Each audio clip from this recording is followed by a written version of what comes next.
الحمد لله رب العالمين والصلاة والسلام على سيد المرسلين محمد وآله وصحبه أجمعين. أما بعد، أعوذ بالله من الشيطان الرجيم. بسم الله الرحمن الرحيم. أجعلتم سقاية الحاج وعمارة المسجد الحرام كمن آمن بالله واليوم الآخر وجاهد في سبيل الله لا يستوون عند الله والله لا يهدي القوم الظالمين. الذين آمنوا وهاجروا وجاهدوا في سبيل الله بأموالهم وأنفسهم أعظم درجة عند الله وأولئك هم الفائزون. يبشرهم ربهم برحمة منه ورضوان وجنات لهم فيها نعيم مقيم خالدين فيها أبدا إن الله عنده أجر عظيم. صدق الله العظيم. قدرمنو محترم ورونو، درس شروع او ابتداء د قرآن کریم د دې عظیم آیات د ترجمه او تفسیر نکو. په دې اوسنی نشست اوسنی درس کې به لومړی درس زموږ استادو د جهاد د فضیلت په باره کې. دا فضیلت به د جهاد فضیلت ختمیږي نه. کوم کتاب چې ستاسو مخې ته پروت دی دا یو کتاب صرف او صرف د جهاد د فضیلت په باره کې دی. نو د جهاد فضایل ولله الحمد دومره دي چې هغه په یو نشست، په یو ورځ او دوه ورځو، یو هفته او یو میاشت کې نه ختمېدونکي دي. په دې نشست کې کوشش کوو چې د دریاب نه یو قطره راوچته کړو، دومره فضیلت بیان کړو لکه د دریاب نه چې یو انسان یو قطره راوچتوي. تر څو پورې کم عمل چې موږ تاسو د الله په فضل و کرم سره شروع کړی دی، کم چې جهاد دی، د هغې په باره کې زموږ بصیرت موجود وي چې موږ ته الله رب العزت څومره مقام را کړی دی.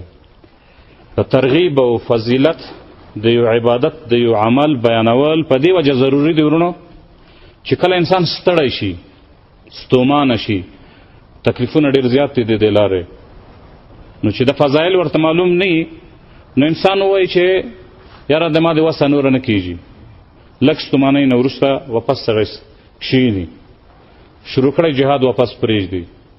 نو غواړو چې د نبی کریم صلی الله علیه وسلم د حدیث او د الله رب العزت د قرآن کریم د آیتونو په رڼا کې د جهاد بعض فضایل بیان کړو. ورونو په دې دنیا کې د دنیا ژوند داسې یو حقیقت دی چې څوک هم ترې سترګې نشي پټولی. په دنیا کې داسې مراحل دي، په دنیا کې داسې وختونه په انسانانو باندې راځي که انسان هر څومره نیک انسان هم وي هغه به هم د دې مرحلو نه تېرېږي، په دې لیار به تېرېږي، د ژوند په دې لیار. انسان وړکتوب وي، بیا یې ځواني شروع شي، سړی سپین ږیره شي، څوک په ځوانۍ کې لړ شي مړ شي. بیا ورونو د ژوند یوه مرحله ده، دا مرحله په ټولو باندې تېرېږي. که څوک جهاد کوي او که نه کوي دا ژوند ورباندې تېرېږي. که څوک مسلمان دی، که کافر دی، که نیک سړی دی او که بد سړی دی، دا ژوند ورباندې تېرېږي. نو ورونو په دې ژوند کې دوه ډلې دي. یوه ډله د اولیاء الرحمن دی، یوه ډله د اولیاء الشیطان دی. یو د الله ډله ده چې مسلمانان دي، یو د شیطان ډله ده چې کافر او فاسقان دي. د مسلمانانو چې کوم فاسق خلک دی هغه هم د شیطان ډله ده. نو ورونو دویمه ډله د شیطان ډلې باره کې خبره نه کوو، خبره د الله د ډلې په باره کې کوو، د اولیاء الرحمن باره کې. د الله ولیان، د الله دوستان، د الله بندگان چې مؤمنان دي، دا په د ژوند کې ورونو په یوه درجه باندې هرګز نه دي. د الله په نظرونو کې عند الله، د الله په نزد باندې په یو درجه کې نه دي، یو برابر ده نه دي. په دې کې د ځمکې او د اسمان فرق کې څوک په دې درجه کې، څوک بالکل پورته نه، په چګه درجه کې. دا درجات ورونو په څه باندې حاصلېږي په دې کې به انشاءالله په دې درس کې به انشاءالله دې ته هم اشاره کوو د نبي علیه السلام د حدیثو په رڼا کې. نو ورونو یو درجه د ژوند درجه ده، بیا د دې نه وروسته بله درجه را روانه ده ورونو د مرګ درجه ده. په هر چا باندې مرګ راځي، که غواړې که نه غواړې مرګ به درته راځي. که ته جهاد کوې هم مرګ درته راځي، که خپله مزدوره کوي، خپل ژوند کوي هم مرګ به درته راځي. که ډېر نیک انسان وي هم مرګ راځي، او که ډېر بد انسان وي هم مرګ درته راځي. ورونه د مرګ نه وروسته یو بل ژوند شروع کېږي، یو بله مرحله ده، هغې ته به حیات برزخ وایي، د قبر ژوند دی، یو اوږد ژوند دی. والله اعلم، الله رب العزت په دې باندې عالم دی چې قیامت ورځ به کله برپا کېږي، کله به قیامت رسي. کېدای شي په دې کې زرګونه کاله ولګېږي. په ژوند کې د ژوند مرحله به کېدای شي ستا 80 کاله عمر وي او یا کاله به د عمر وي، خو کېدای شي په دې قبر کې د 1000 کالونو هم زیات پاتې شي. دا خو موږ ته پاته نه ده چې قیامت څه ټیم رسي، خو تر ورځ د قیامت پورې دا یو بل ژوند دی چې هغې ته حیات برزخ وایي. حیات برزخ په ټول خلک تېروي، په ټول انسانانو باندې دا ژوند را روان دی. ورونه هلته به هم وګورو چې هلته هم د مجاهد او د بل د نورو مسلمانانو ژوند کې څومره فرق شوی. ورونه د هغې نه وروسته بیا بل ژوند را روان دی چې هغه خروي ژوند دی، حشر میدان دی. د حشر میدان 50,000 کاله ورځ ده. په دې 50,000 کاله ورځو کې چې چېرته به نه سوری وي، نه به چېرته اوبه وي، نه به خوراک وي، نه څښاک شته. د الله رب العزت په حضور کې به د لمر لاندې د غرمه کې لاندې به ولاړ وي. الله رب العزت به انتظار کوي چې حساب کتاب به مې کله شروع کېږي. یو طرف ته به د جنت خوشبویي درته راځي، بل طرف ته به د دوزخ بدبویي او حرارت او اور او هر څه په خپلو سترګو باندې وینې. په هغه مقام کې به مو ګورو ورونو چې هلته د مجاهد او د نورو مسلمانانو ژوند کې څومره فرق شته دی. بیا ورونو د هغې نه وروسته یو بله مرحله ته شروع کېږي چې هغه مرحله په پل صراط باندې تېرېدل دي. بیا والعیاذ بالله یا جهنم ته تلل دي یا جنت ته تلل دي. بیا چې کله جنت ته لاړ شي ورونو، په جنت کې هم د مسلمانان ټول په یوه درجه کې نه دي، ټول په یو برابر نه دي. په دې کې به هم د مجاهد مقام ګورو چې مجاهد څومره ستر مقام دی. ورونو دا 3 4 5 مرحلې دي په ژوند کې د انسان مخې ته راتلونکي دي. په دې ټولو کې ورونو مجاهد ته الله رب العزت یو ځان ته مقام ورکړی دی، داسې مقام چې هغه مقام د انبیاو کرامو نه ښکته هېڅ چاته نه دی میلاو شوی. او د هغې دلایل به انشاءالله د قرآن کریم د آیتونو نه رخلو او د نبي کریم صلی الله علیه وسلم د حدیثو په رڼا کې به دا مقام بیانوو. لومړی ورونو په ژوند کې مجاهد، کم مجاهد چې په شریعت برابر جهاد کوي، د هغه مجاهد سره په اجر و ثواب کې، په مقام کې، د الله په نظر کې، د الله په نزد باندې د هغه مجاهد برابر هیڅ څوک نشي کېدلی. صرف انبیا د هغې نه اوچت دي، صرف انبیا کرام او صحابه د هغې نه اوچت دي. صحابه کرام هم په دې وجه ته اوچت دي چې د نبي علیه السلام صحابه کرام دي، په بله وجه باندې نه. صرف د نبي کریم صلی الله علیه وسلم د صحبت په وجه باندې د مجاهد نه صحابه کرام اوچت دي. د هغې نه چې راښکته شي ورونو د مجاهد برابر، دا مجاهد ورونو که بلکل عامي مطلق، بلکل داسې عامي چې الف او با نه پېژني.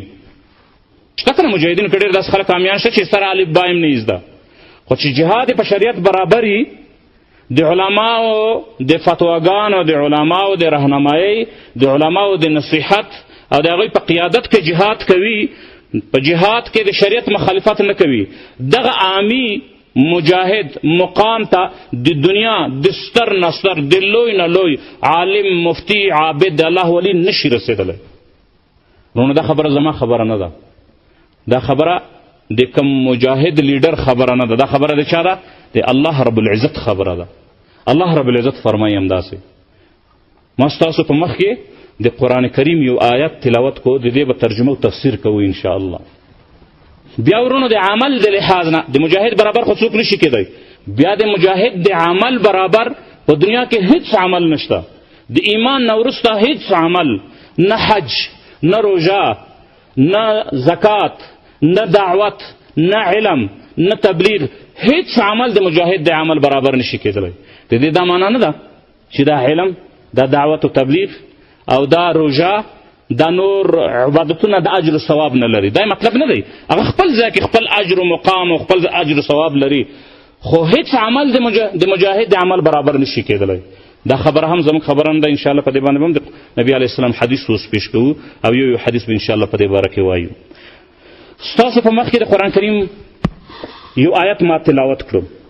په دې آیت کې الله رب العزت فرمایي، شانزول د دې آیت دا دی، مفسرین د دې باره کې لیکي چې صحابه کرام د نبی کریم صلی الله علیه وسلم په جماعت کې ناستو، خپلو کې سره جمع کولې، چې سوچ یې کولو، مشوره یې په دې کوله چې په دې دنیا کې به داسې کم ستر عمل وي اجر و ثواب د لحاظ نه چې د ټولو نه اوچت عمل وي چې موږ هغه عمل وکوو. نو صحابه کرام خو په مدینه منوره کې اوسېدل، دلته مدینه منوره ده، هغې نه څو سوه کیلومتره لرې مکه مکرمه ده، کوم ته چې مسلمانان څومره امید چې حج ته صرف یو ځل لاړ شي. د نبي کریم صلی الله علیه وسلم د صحابه کرامو په مخ کې مدینه منوره هم شته، مکه مکرمه هم شته. نو خپلو کې سره دا مشوره کوله چې داسې عمل جوت کړئ راویښئ موږ ته چې موږ هغه عمل وکړو چې د ټولو نه زیات اجر ثواب حاصل کړو. نو یو صحابي پکې دا وایي چې یاره د ما خو زړه دا غواړي چې زه په مکه مکرمې د جومات چې د مسجد حرام مکه مکرمه بیت الله زه دا آباده کړم. یو بل صحابي وایي چې زما زړه غواړي چې زه چې د کم حاجیان چې مکې مکرمې ته رسي زه دې ته اوبه ورکړم، اوبه ورباندې وڅښم، خدمت یې وکوم. دا د الله میلمانه دي. نبي علیه السلام وایي چې دا د الله میلمانه دي. نو د الله میلمه ته چې ته اوبه ورکوې ورونه د اوبه ورکول خو کم اجر ثواب نه دی. اوس راځئ د یو منټ دپاره د مسجد حرام آبادول او مسجد حرام کې یو حاجي ته اوبه ورکول دا څومره اجر ثواب لري. په حدیث شریف کې راځي ورونه چې مسجد حرام کې یو منځ په 1,00,000 منځونو باندې دی. په څو منځونو باندې دی؟ په 1,00,000 منځونو باندې. یو منځ چې په مکه مکرمه کې وکولو او په نور وطنو کې دی 1,00,000 منځونه وکول، هغه یو منځ د مکې مکرمې یو منځ د 1,00,000 نه بهتره دی. نو دا چې یو انسان 15 وخته منځ په مکه مکرمه کې وکړي د څو لکو منځونه اجر ثواب ورته میلاویږي؟ د 15 لکو منځونه اجر ثواب ورته میلاویږي. نو دا 15 لکه منځونه خو انسان د مسجد حرام نه لرې په دغه وطنونو کې په کلونو کې هم نشي پوره کولی. اول ته صرف په یوه ورځ کې دومره اجر ثواب دی. بیا ورونه حدیث شریف کې راځي چا چې جومات آباد کړو، هر جومات چې په هغې کې مسجد حرام هم ده، چا چې مسجد حرام آباد کړو او د هغې نه وروسته په دې مسجد حرام کې چې څوک هم منځ کوي د دې ټولو خلکو د منځونو اجر ثواب چا ته رسیږي؟ هغه چا ته رسیږي چا چې د جومات آباد کړی دی. نو ته اوس دا سوچ وکړه د اوس زمانه کې ورونه په مکه مکرمه کې صرف په د حج په دوران کې په لکونو خلک 30 لکه 40 لکه خلک پکې په یو ټیم منځونه کوي. کنی په د نورو عامو ورځو کې خو د 10,000 نه 20,000 نه کم څوک پکې نشته. نو روزانه چا چې د جومات مسجد حرام جوړ کړی دی هغه صحابه کرامو چې ویلې چې یاره موږ د مسجد حرام آباد کړو چې اجر و ثواب وګټو. د اجر و ثواب خبره ده او که نه ده چې که هغه صحابه کرامو نبي علیه السلام ورته مشوره ورکړې چې تاسو د مسجد حرام آباد کړئ، نو تر نن ورځې پورې به روزانه د زرګونو خلکو د منځونو د لکونو منځونو اجر و ثواب به چا ته میلاوېدله؟ همغه صحابه کرامو ته به میلاوېدله. او وروڼه حاجي ته اوبه ورکول دا چې د الله میلمه چې راغلی حج دپاره بیا په مکه مکرمه کې په مسجد حرام کې دننه ته هغې ته اوبه ورکړي د دې به څومره اجر و ثواب وي. نورونو دا صحابه کرام د دومره عظیمو کارونو په باره کې مشوره کوي. یو وایي چې زه به حاجیانو ته اوبه ورکوم دا ډېر ښکلی عمل دی، بل وایي چې زه به مسجد حرام آبادوم. لکه اوس زمانه کې ورونه یو کس موږ تاسو کې څوک سره جمع شي د خیر کارونه خو ډېر زیات دي. زه وایم چې یاره زه خو زما زړه غواړي ما سره الله پیسې راکړي دي، مال یې کړی، دولت یې کړی، زه غواړم د مدرسې ته کتابونه واخلم. اجر ثواب دی او که نه دی؟ او ته وایې چې یاره په دې خلیار باندې ډېر مسافر تېرېږي، زه خو دلته دې خلکو ته کویای وباسم چې اوبه ترې نه څښي. او یو بل کس وایي چې یاره زه دلته په دلیار باندې جومات جوړوم، د مسافر څورسي د جومات کې چې څومره منځونه کې د ټول منځونه اجر ثواب ما ته میلاویږي. یو کس بل وایي چې زه خو ځمه یاره د خلکو ته دین ورښایم، دعوت کوم، تدریس کوم، نو د دې ډېر اجر ثواب دی، یقینا زیات اجر ثواب دی. خو وروڼو د صحابه کرامو د ټولې جمع الله رب العزت آر وي. نو الله رب العزت د قرآن کریم د آیاتونه را نازل کړل. جبریل علیه السلام رالو، نبي علیه السلام ته د آیاتونه ورکړل چې ستا صحابه کرام د اجر ثواب په تلاش کې دي، اجر ثواب غواړي، ورشه ورته وښایه چې اجر ثواب په څه کې دی. که رښتیا اجر ثواب غواړي نو ورته وښایه چې اصلي اجر ثواب په کم عمل کې دی، زیات اجر ثواب. نو د قرآن آیت را نازل شو اجعلتم سقایة الحاج وعمارة المسجد الحرام. اے خلکو، اے صحابه کرام، عجیب کار کوي تاسو. په دې کې الله رب العزت تعجب کوي. اجعلتم سقایة الحاج و عمارة المسجد الحرام، آیا حاجانو ته اوبه ورکول او مسجد حرام یعنی مکه مکرمه آبادول دا تاسو برابر ګڼئ؟ کمن آمن بالله والیوم الاخر وجاهد فی سبیل الله، دا عمل تاسو د دې برابر ګڼئ، د هغه مجاهد د عمل برابر ګڼئ کوم مجاهد چې په الله ایمان راوړي، په آخرت باندې ایمان راوړی دی. وجاهد فی سبیل الله، او بیا د الله رب العزت په لاره کې جهاد ته وتلی دی. لا یستوون عند الله، هرگز د الله په نزد باندې دا برابر نه دي. دا څوک وایي؟ د الله رب العزت وایي. د مسجد حرام آبادول چې یو مونځ پکې په 1 لک دی او د حاجانو توبه ورکول دا د مجاهد د عمل هرگز برابر نه دي. الله وایي بیا الله رب العزت څه فرمایي والله لا يهدي القوم الظالمين او الله رب العزت ظالمانو ته هدایت نه کوي. ظالمان څوک دي؟ په دې آیات کې الله رب العزت فرمایي ظالم هغه کس دی چې د جهاد نه علاوه بل عمل د جهاد برابر ګڼي، هغه ظالم دی. څوک چې نن ورونه د قرآن کریم سره د صحابه کرامو دپاره خو نه دی، دا خو د ټول امت دپاره دی، ته ورځ د قیامت پورې دی. نن هم ورونو چې لکه څنګه چې الله رب العزت په هغه واقع هغه صحابه کرامو ته دا خبره وکوله چې صحابه کرامو تاسو چې د کومه جمع کوئ دا د ظلم جمع ده، دا ظلم کوئ چې تاسو دا وایئ چې مسجد حرام جوړول د جهاد سره برابروئ، حاجانو ته اوبه ورکول دا د جهاد سره برابروئ، دا ظلم دی. او الله رب العزت د ظالمانو ته هدایت نه کوي، دا چېرته هم نه برابرېږي. نن هم ورونو موږ دا وایو چې په دنیا کې که نن هم څوک دا وایي چې د جهاد نه علاوه بل داسې عمل شته چې د افضل نه، چې چا وایي چې د جهاد نه بهتره دی، د هغې نه خو غټ ظالم د سره شته نه. که صرف چا دومره وویلې چې د جهاد نه علاوه علم، دعوت، د الله په لاره کې یا جومات جوړول، مدرسه جوړول، خلکو ته پیسې ورکول، خلکو باندې خرچه کول، جوماتونه جوړول، دا د جهاد سره برابر دی، موږ وایو چې والله لا یهدي القوم الظالمین. ته ظالم یې، دا د ظلم وکولو. الله وایي چې د جهاد برابر هیڅ عمل نشته دی. هر عمل ورونو ځان ته خپل اجر و ثواب لري، د علم خپل اجر و ثواب دی، د روژې خپل اجر و ثواب دی، او د خلکو ته اوبه ورکول، خلکو ته کویای او جومات او مدرسه جوړول، دعوت کول، دا خپل اجر و ثواب لري. خو داسې به نه یې چې په دنیا کې د جهاد برابر بل عمل هم شته، هیڅ عمل نشته دی د جهاد برابر. دا نور چې څومره عملونه دي دا څنګه دي؟ دا ټول د جهاد نه ښکته عملونه دي، د جهاد نه لاندې عملونه دي. وروسته د هغې نه الله رب العزت بیا فرمایي الذین آمنو، هغه کسان مؤمنانو کې اوس چاڼ کوي، په مسلمانانو کې په مؤمنانو کې ورونو اوس سره برابر ټول برابر نه ګڼي. الله رب العزت په دې مؤمنانو کې بعضو مؤمنانو ته الله رب العزت فضیلت ورکړی دی. کم دي چا چې الذین آمنو، چا چې ایمان راوړ، وهاجرو، چا چې هجرت وکولو. اول ایمان راوړ، وهاجرو بیا هجرت وکولو. هجرت څه ته وایي ورونو؟ د الله په خاطر باندې د خپل وطن پرېښودل. په یو ځای کې ته راپورته شي، حق خبره کوې، حکومت دې نیسي، وژنې دې، بندي کوي دې، قیدي کوي دې، ته مجبوره کېږي د خپل وطن ورته پرېږدې. د کلي نه ځې کلیوال دې نه پرېږدي، کلي خلک در باندې راجمع کېږي. د دې نه ځې غره طرف ته منډه وهي، غره طرف ته خپله کډه، بل وطن ته نه ځې، دې ته هجرت وایي. الذین آمنوا وهاجروا وجاهدوا فی سبیل الله، هغه کسان چې ایمان راوړی، بیا هجرت کړی دی، بیا جهاد کوي د الله په لاره کې، په خپلو ځانونو سره او په خپلو مالونو سره. اعظم درجتا عند الله، د دې خلکو دپاره د الله په نزد باندې ډېرې غټې غټې درجې دي، ډېرې سترې درجې دي. واولئک هم الفائزون، او په حقیقت کې کامیاب خلک هم دغه دي. کامیاب خلک څوک دي؟ څوک چې هجرت کوي، څوک چې جهاد کوي په خپلو مالونو سره او په خپلو ځانونو سره. د دې درجه د الله په نزد باندې دومره ستره درجه ده چې هېڅوک دې درجې ته نشي رسېدی. او الله رب العزت فرمایي کامیاب ترین خلک هم دغه دي. څنګه کامیاب دي؟ یبشرهم ربهم برحمة منه ورضوان.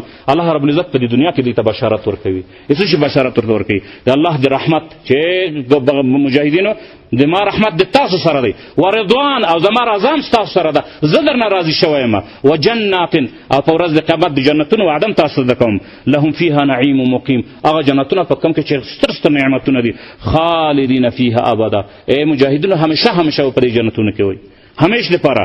ان الله عنده اجر عظیم، بشکه د الله رب العزت سره ستر ستر اجرونه موجود دي. نورونه دا د قرآن کریم صرف یو آیات دی، د ټول قرآن نه مې صرف یو آیات کې مجاهدینو د فضیلت باره کې درته وویلې.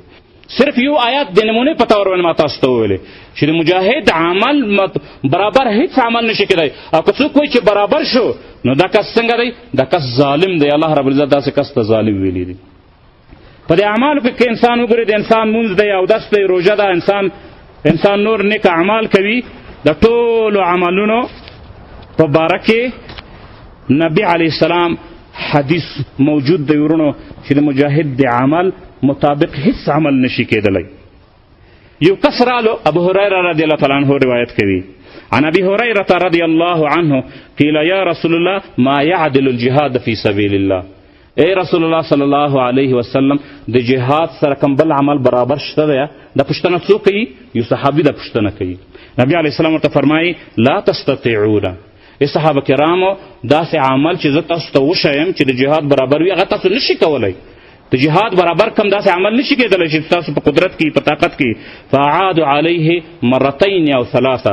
نو د صحابه دا سوال 3 ځله وکړو چې نه یا رسول الله ما ته به داسې عمل کوي چې د جهاد برابر وي، جهاد ته نسب کوي هغه عمل کوم چې د مجاهد برابر شمه. نو نبی علیه السلام ورته په هر ځل وایي چې لا تستطيعون، تاسو نشي کولی، داسې عمل تاسو په قدرت کې نشته. نو آخره کې نبی علیه السلام وفرمایل مثل المجاهد فی سبیل الله كمثل الصائم القائم القانت بآيات الله لا يفطر من صلاة ولا صيام حتى يرجع المجاهد في سبيل الله رواه بخاري ومسلم.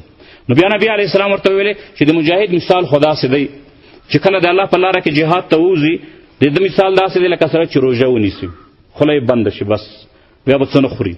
القائنة بآيات الله، انسان د الله په آیاتونو په تلاوت باندې شروع کوي.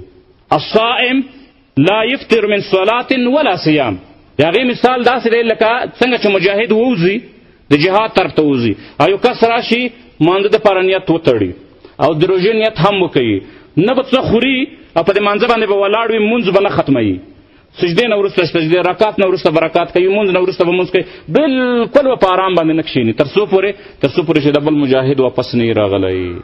تر هغه وخته پورې به مړی نه خوري، روژه به نه ماتوي، او تر هغه وخته پورې به مونځ نه پرېږدي. دا کار څوک کولی شي ورونه؟ د مجاهد خو کېدای شي 1 میاشت ولګوي په دې جهاد کې، کېدای شي 1 کال ولګوي، 1 کال پورې سړی بغیر مړی نه انسان طاقت کوی شي، یا 1 کال پورې ته مانځه کې داسې درېدلی شي. نو نبي علیه السلام ورته ویلې چې که ته داسې هم وکوې د مجاهد د عمل سره نشي برابرېدلی. نو د مجاهد د عمل سره ورونو هیڅ عمل نه برابرېږي. په یو بل حدیث کې ورونو راځي یو کس و ابو هریره رضی الله تعالی عنه د نبي علیه السلام نه روایت کوي چې قال مر رجل من اصحاب الرسول صلی الله علیه وسلم، د نبی علیه السلام د صحابهونه یو صحابي یو ځل داسې یو ځنګل غونتی و، وادي چېرته چې پل ورته وایي، خوړ ورته وایي، یالګټ ورته وایي، یخې اوبه دي پکې، سړې اوبه او ښکلی ستوری دی. په سفر په دوران کې په دې لار باندې داسې تېرېدو د ځای چې ولیدلو د وطن چې وکتو ډېر خوښ شو. نو په زړه کې وی چې واه څه بهترین وطن دی، که زه دغه وطن ته راشم او دلته کښېنم، د شپې عبادتونه کوم، د ورځې روژه نیسم، منځونه اوداسونه نور عبادتونه کوم، دا خو ډېر ښکلی ارام ځای دی، خو زه دا چار نه کوم چې تر څو مې نبي علیه السلام نه مشوره نه یې اخیستې. چې نبي علیه السلام ته ورغلو، نبي علیه السلام ته یې وویلې چې یا رسول الله زه غواړم چې زه په دې ځای کې کښېنم. نو نبي علیه السلام خو پوه شو چې د صحابي په زړه کې اصل کې ارمان شی دی، د زړه غواړي څه یې زړه غواړي، د زړه دا غواړي چې اجر الثواب واخلي، اجر الثواب په وجه باندې دا چار کوي. نو نبي علیه السلام ورته که اجر الثواب غواړې زه درته بله لار ښیم، لا تفعل، داسې مه کوه، دلته مه کښېنه، د عبادت دپاره دا ځای ته مه راځه، که رښتیا اجر الثواب غواړې جهاد طرف ته ووځه. فإن مقام احدکم فی سبیل الله، ځکه چې د الله رب العزت په لاره کې د جهاد کولو اجر و ثواب دا ده چې یوه ورځ د الله رب العزت په لاره کې جهاد دپاره ولاړې افضل من صلاته فی بیته 70 عاما، د یو ورځ د الله رب العزت په لاره کې جهاد کول په بل وطن کې د 80 کالو د مانځه نه بهتره ده. د څو کالو مانځه نه؟ د 80 کالو عبادت، د 80 کالو عبادت نه بهتره دا ده چې انسان صرف او صرف یوه ورځ د سهار نه تر ماښامه پورې د الله رب العزت په لاره کې جهاد ته ووځي. بیا نبي علیه السلام ورته وفرمایل الا تحبون ان یغفر الله لکم، آیا تاسو نه غواړئ چې الله رب العزت تاسو ګناهونه معاف کړي، ویدخلکم الجنه، تاسو جنت ته داخل کړي. اغزو فی سبیل الله، که غواړئ چې الله تعالی ګناهونه معاف کړي او جنت ته داخل شي، اغزو فی سبیل الله، نو لاړ شي د الله رب العزت په لاره کې غزا وکوئ. ځکه چې من قاتل فی سبیل الله فواق ناقة وجبت له الجنه، ځکه چې د الله رب العزت په لاره کې دومره جنګ کول، دومره جنګ، فواق ناقة، لکه سړی چې وشه لوشي، د لوشلو 2 دارې وي، داسې یو داره، بیا د هغې منځ کې وقفه وي، بیا ورپسې دا بل، نو د دې منځ کې چې د کومه فاصله ده، د کوم وقفه ده، د وړوکې غوندې وقفه ده چې څو سکنډه کېږي، منټ ته هم نه رسېږي، دې ته فواق ناقة وخت وایي. نبی علیه السلام فرمایي من قاتل فی سبیل الله فواق ناقة، څوک چې په دومره اندازه باندې چې د 1 منټ نه کم هم د سکنډ نه هم څو سکنډه فاصله ده، په دومره اندازه باندې د الله په لاره کې قتال وکوي، جنګ وکوي، وجبت له الجنه، په دې دنیا کې الله رب العزت ورته دې سړي ته جنت واجب کو، بس دا جنتي شو. الله رب العزت دې سړي ته د جنت ذمه ورکړې ده، د جنت ټکټ الله رب العزت د انسان ته ورکو، صرف په څومره باندې چې څو سکنډه د الله رب العزت په لاره کې قتال وکوي. ورونه اوس خو الله رب العزت فضل و کرم په مجاهدینو باندې دی چې یو جنگ لس ګنټې شل ګنټې د پاسه په سر باندې هلیکوپټر او طیارې او توپې په ګنټو باندې او نبی علیه السلام چې صرف د یو څو سکندو دپاره وجنګېدلی بس الله رب العزت درته جنت واجب کړو. نو ورونه دا د جهاد فضیلت ته دا د جهاد فضیلت ته چې هېڅ عمل ورسره بل نشي برابرېدلی. او دغسې ورونه د نبی علیه السلام په زمانه کې صحابه کرامو ډېر نور داسې تپوسونه د نبی علیه السلام نه کړي دي چې یا رسول الله موږ ته داسې عمل وکړه چې د جهاد برابرې. نبی علیه السلام ورته وایي چې زه داسې عمل نشم پیدا کولی. یو کس رالو د نبی علیه السلام په زمانه کې او داسې کسان اوس هم ډېر راځي وایي چې یاره ما سره زه جهاد نشم کولی، مال ما سره شته دی، دولت ما سره شته دی، ما ته نور خدمت وشه، که څه مال دولت په چاري زه په هغې باندې خو زه جهاد نشم کولی. یو صحابي هم داسې راغی، هغه صحابي راغی نبی علیه السلام ته وایي دا د حسن ابن ابي الحسن نه روایت دی چې ان رجلا كان على عهد رسول الله صلى الله عليه وسلم د نبی علیه السلام په زمانه کې یو کس له مال کثیر، هغه ډېر مالدار او مال ورسره ډېر زیات و. فاتى رسول الله صلى الله عليه وسلم نو د نبی علیه السلام په خدمت کې حاضر شو او نبی علیه السلام ته وایي چې یا رسول الله اخبرني بعمل ادرك به عمل المجاهد في سبيل الله. ای رسول الله صلی الله علیه وسلم ما ته یو داسې عمل وښیه چې هغه عمل زه وکوم ادرک به عمل المجاهد، چې د هغې په وجه سره د هغې عمل په وجه سره د مجاهد مرتبه د مجاهد مقام ماته حاصل شي، چې زه په کور کې داسې عمل وکوم، بل ځای زه داسې عمل وکړم جهاد ته زه نشم تللی. فقال کم مالک، نبي علیه السلام پوښتنه ته وکړه چې تا سره مال شته، مال دولت در سره شته؟ هغه ورته وایي قال 6000 دینار، چې یا رسول الله ما سره 6000 دیناره دي. 6000 دیناره پخوا به دینار سره زر و، سونه به وه، د سونې د یوې ګولۍ ته به څه ویلې، د یوې ګولۍ ته به دې ته به یو دینار ویل کېدلو، سکې وې. نو هغه سکه 6000 دیناره چې چا سره یعنې 6000 سکې د سرو زرو سکې ما سره موجودې دي، او چې اوس وختونو پیسو ته یې ولګوي دا په لکونو مال کېږي.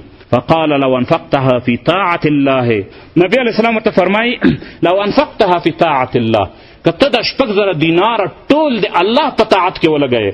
ګوره نبی علیه السلام داسې ورته نه دي ویلي چې داسې په فضل خرچي پرې وکوي، نه، د الله په طاعت کې مثلا جومات پې جوړ کړې، مدرسه ته کتابونه پې واخلې، یا یو بل یتیمان یا چې څومره نیک د الله د رضا کارونه وي هغه کارونه ورباندې وکوي.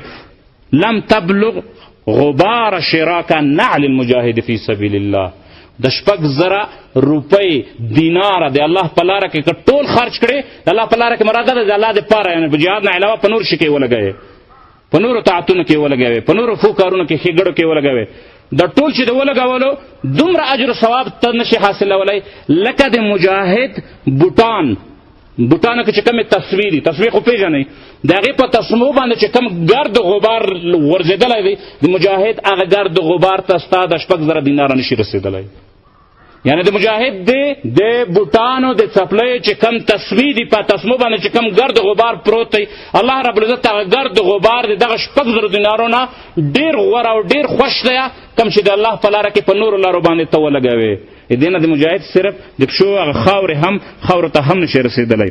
واتاه رجل فقال، یو بل کس راله نبي علیه السلام ته فرمایي یا رسول الله اخبرني بعمل ادرک به عمل مجاهد، ای رسول الله ما ته یو داسې عمل وښیه چې زه جهاد ته نشم تللی، چې زه هغه وکړم د مجاهد د عمل سره زما عمل برابر شي. نو نبي علیه السلام ورته وفرمایي لو قمت اللیله، که ته ټوله شپه ودرېږې د الله په دربار کې نفلونه کوې، عبادت کوې، وصمت النهاره، او هره ورځ روژه نیسې، یعنې ټول عمر روژه وې، د ورځې روژه وې او د شپې ټوله شپه الله رب العزت ته ولاړې عبادت کوې. لم تبلغ نوم المجاهد فی سبیل الله، د مجاهد خوب ته هم نشي رسېدلی. یعنې ته د شپې ټوله شپه عبادت کوه، نفلونه کوه، د ورځې روژه نیسه. مجاهد چې د الله لیارې ته راغلی ټوله شپه خوبونه کوي، د دې مجاهد خوب ته نشي رسېدلی. ورونو دا مقام د چا مقام دی؟ دا د مجاهد مقام دی، چې د مجاهد خوب چې صرف ویده کېږي او دا خوب د مجاهد خوب د الله په دین کې څه زیاتی راوستی شي؟ نشي راوستی. د مجاهد خوب دلته دا مجاهد خوب کوي، بل کس په خپل کور کې یا په مکه مکرمه کې د حج په دوران کې یا په نور عبادتونو کې، یا یو کس په مدرسه کې دی یا یو کس دعوت ته تللی دی، هلته د الله عبادت کوي. خو دا مجاهد په ارام باندې دلته خوب کوي، د هغې د ټولې شپې عبادت د مجاهد د ټولې شپې د خوب سره نه برابرېږي. د هغې د ټولې ورځ روژه نیول چې ټول عمر روژه نیسي، صرف د رمضان روژه نه، ټول عمر هره ورځ روژې نفلي روژې نیسي د هغې نفلي روژه د مجاهد د آرام خوب سره نه برابرېږي. دا ورونو دا د چا حدیث دی؟ د رسول الله صلی الله علیه وسلم حدیث دی. دا د مجاهدینو خبرې نه دي. دا داسې نه دي ورونو چې مجاهدین خپل بیانونه خپل طرف ته خلق راګرموي. دا د قرآن آیتونه دي، د نبي علیه السلام حدیثونه موجود دي زموږ ستاسو مخکې. دا ورونو د مجاهدینو عمل دی.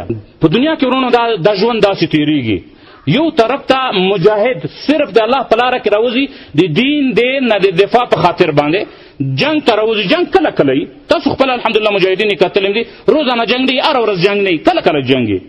په جهاد کې ورونه خوبونه کوي، آرام، خو صرف انتظار دی ته وي چې کله دشمن سره مخامخ کېږي نو بیا د خپل ځان د خپل وینې نه تېر دی. بیا د دغه مجاهد خوب د یو بل کس ورونه د بل کس چې په هر ځای کې مکه مکرمه کې یو مونځ په څو دی؟ په 1 لک. که یو کس په مکه مکرمه کې ټوله شپه عبادت کوي او د ورځې ټوله ورځ روژه یي، ټول عمر روژه یي، هره روژه یې په 1 لک روژو باندې ده، د مجاهد د خوب ته نشي رسېدلی. نو ورونو د دې نه ستر مقام بل کېدلی شي. نبی علیه السلام ته صحابه کرام راتل چې یا رسول الله یو عمل راوشه چې د جهاد نه علاوه په بل شي کې چې زه وکړم. نبی علیه السلام ته لا اجد، ما سره داسې عمل د سره شته نه دی. نو ورونو چې نبی علیه السلام ووایي، نبی علیه السلام چې الله نبی دی، قرآن موږ ته نبی راوړی دی، حدیثونه موږ ته نبی راوړي دي، د دین موږ ته نبی ښودلی دی، آیا بل څوک دا حق لري په دې دنیا کې چې ووایي چې نه د جهاد نه علاوه یو بل کار هم شته دی؟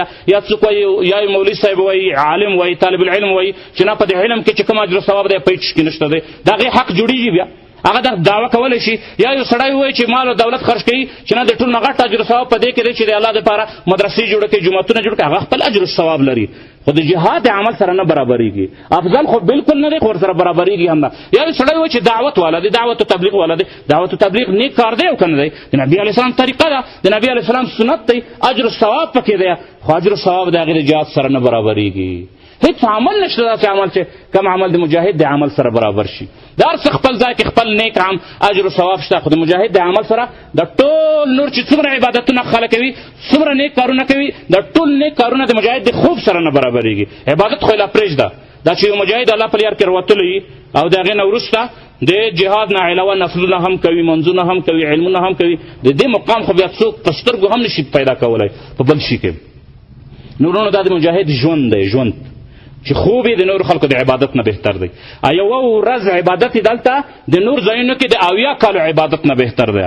یعنې ورونو په دې لاره کې چې څوک یو ورځ عبادت کوي، منځونه کوي، اودسونه کوي، روژه او تلاوت یا نور عبادتونه چې روزانه په انسان باندې دي، دا یوې ورځ عبادت د نورو وطنونو کې د 80 کالو عبادت نه بهتره دی. 80 کاله. او ورونو موږ تاسو د نبي علیه السلام د امت ژوندونه ټول 80 کاله وي. 10 کاله کې خو سړی بالغ نه وي، نیم عمر خو تقریبا په خوب باندې تېرېږي سره. نو 80 کاله عبادت دا د مجاهد چې یو میاشت دلته تېره کړي 10 ورځې، 10 ته په 80 کې ورکړي چې 200 کالونه کېږي. نو د یو مجاهد د یوې میاشتې عبادت په دا ټول وطن باندې چې تقسیم کړي، د ټول وطن عبادتونه راواخلي، د مجاهد د یوې میاشتې عبادت سره نشي برابره دی. د ټولې خبرې ورونه هغه خبرې دي چې د چا زموږ خبرې نه دي، د چا خبرې دي؟ د الله او د چا؟ د رسول علیه السلام خبرې دي، او کتاب او قرآن زموږ ستاسو مخې ته پروت دی. ورونو بیا د ژوند ورونو تېرېږي، په دې طریقه باندې تېرېږي چې مجاهد داسې په بره روان دی، د عبادتونو د درجاتو طرف ته روان دی، هېڅوک ورته نشي رسېدلی. بیا ورونو کله مرګ چې راځي، مرګ دا مرګ په هر چا راځي او که نه راځي. کار څومره نیک سړی چې نبي علیه السلام نه څوک نیک سړی شته، خو په نبي علیه السلام باندې د موت راغلی دی او که نه، نبي علیه السلام د دنیا نه رحلت کړی دی او که نه. د ابوبکر صدیق نه څوک نیک شته، څوک د لوستر ولی به یې دله، ابوبکر صدیق د وطن هم تللی دی د وطن نه.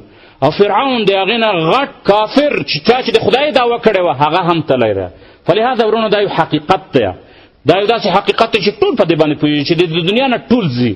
نیک سړی چې هر څومره نیک سړی وي هم به مرې، یوه ورځ به مرې، او چې هر څومره بد سړی وي هم یوه ورځ نه یوه ورځ به مرې، مړ کېږي به.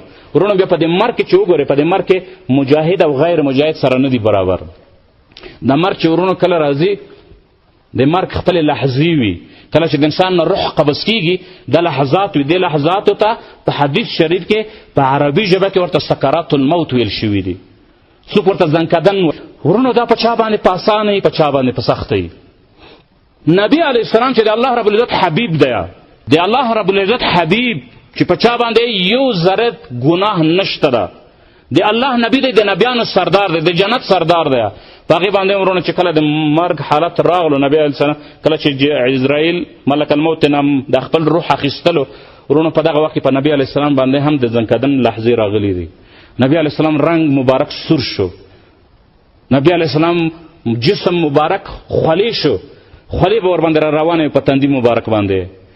فاطمه رضی الله تعالی عنها چې د نبي علیه السلام لور ده او ورسره ولاړه ده، نبی علیه السلام لاس مبارک یو پیاله کې فاطمه رضی الله تعالی عنها ورته سړې اوبه راوړي دي، یخې اوبه، دا یخ اوبه ورته ایښي دي. نبی علیه السلام په دې کې د خپلې ګوتې مبارکې پکې ډوبې کړي او بیا یې راواخلي او په دې تندي مبارک باندې راکشوي. د څه وجې نه؟ د دې وجې نه چې نبی علیه السلام جسم مبارک ګرم دی. په دې حالت کې د نبی علیه السلام ځنکدن دی، د روح ته نه اسرائیل وباسي. بیا نبی علیه السلام فرمایي الا ان للموت سکرات، الا ان للموت سکرات. بار بار آواز کوي چې خلکو ای امت آگاه اوسئ چې د ځنکدن یو حالت وي، د ځنکدن یو سختی وي، یعنی چې څه نه څه سختی په ما باندې هم شته ده، چې زه د الله نبی یم، په ما باندې هم دا سختی را باندې روانه ده. وروسته د هغې نه د نبي علیه السلام روح مبارک پرواز وکولو. د نبی علیه السلام په حدیثو کې ډېر ځایونو کې په ډېرو حدیثو کې ورونه د ځنکدن هغه حالت بیانېږي. ورونه د بعضې خلکو روح نبی علیه السلام فرمایي د روح چې د انسان کله وځي د انسان دا د پښو ګوته شي، کومه ګوته؟ ستره ګوته چې کټه ګوته، د کټې ګوتې نه د دې طرف نه د انسان ځنکدن د انسان روح وتل شروع شي. کله چې د انسان دا روح وځي ورونه د انسان د عمل مطابق وځي. نو ورونه د انسان په دې بدن کې په زرګونو نه په لکونو رګونه دي، ستر او واړه رګونه دي، پلې پکې موجود دي، واړه واړه تارونه پکې موجود دي. هغه تارونه ورونه چې په دنیا کې یو تار هم وشکېږي سړی ګوټ شي، د سړي په بدن باندې درد وي، معمولي غونته یو تار د نه نشکېدلی په یو چغه باندې وي، ډاکټرانو ته ځان رسوي. د انسان په دې پښو د انسان په دې بدن کې په لکونو داسې تارونه دي، داسې تارون مزي دي. دا بعضو ته د اعصابو مزي وایي، بعضو ته رګونه وایي په کوم کې چې وینې د انسان.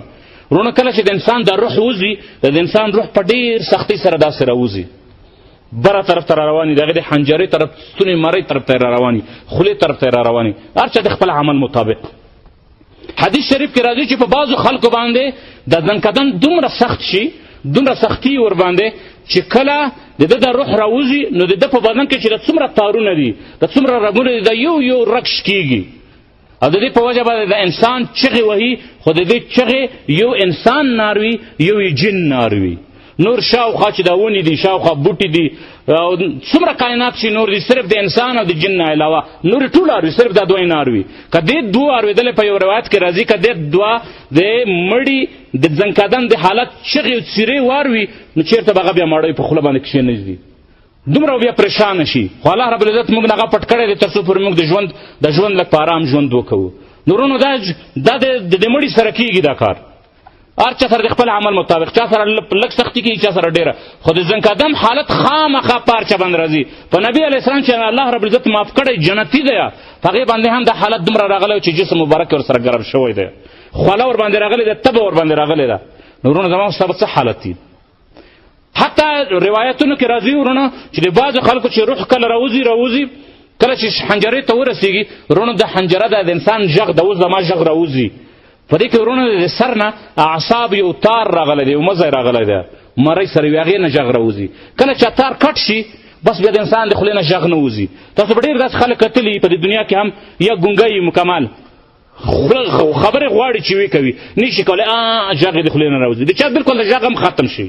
په تاسو کې به کېدای شي ډېر خلکو داسې مړي لیدلي وي، زموږ د نظرونو نه ډېر داسې مړي تېر شوي دي چې د ځنکدن په حالت کې د هغې نه مخکې یې بیمار وي، په ګرده یې درد وي، په زړه یې درد یا بل څه کینسر یې چغې وهي، خو د مرګ وخت چې راشي په ارامه شي. موږ خو ټول دا وایو چې یاره د روح یې ډېر په ارامه لاړو، دا زموږ نیک ګمان دی، زموږ نیک ګمان دی. خو کېدای شي مسله داسې نه وي.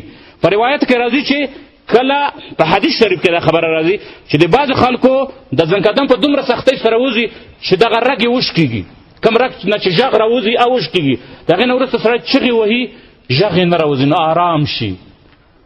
موږ دا سوچ کوو چې یاره دا په آرام باندې شو، خو حقیقت دی په ده باندې سختي دومره وي چې دغه رګ شکېدلی دی. نور په داسې حالت کې ورونو د انسان د روح ووځي.